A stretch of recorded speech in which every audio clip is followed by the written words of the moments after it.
প্রতিদিন করার মতো প্রথম আমলে সালেহ হলো 5 ওয়াক্ত নামাজ সময় মতো ধীরে ধীরে আদায় করবেন। এর চাইতে বড় কোনো আমলে চলে না। এই একটা যদি করেন আর ছোটখাটো কোনো আমল নাও করতে পারেন, বড় গুনাহ থেকে বেঁচে থাকেন, ইনশাআল্লাহ নাজাতের পথ অর্ধেক সুগম হয়ে যাবে।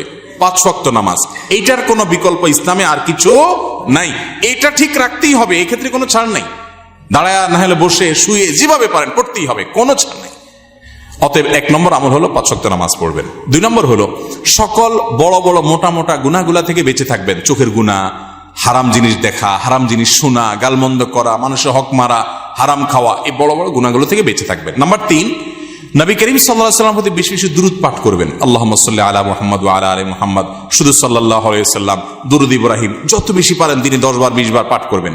নাম্বার 4, ইস্তিগফার বেশি বেশি করবেন। আস্তাগফিরুল্লাহ ওয়া আতুবু ইলাইহি, আস্তাগফিরুল্লাহ ওয়া আতুবু ইলাইহি, আস্তাগফিরুল্লাহ আল্লাযী লা ইলাহা ইল্লা হুয়াল হাইয়ুল কাইয়্যুম, এরকম ইস্তিগফার পড়বেন। নাম্বার 5, যেই কোনো কাজ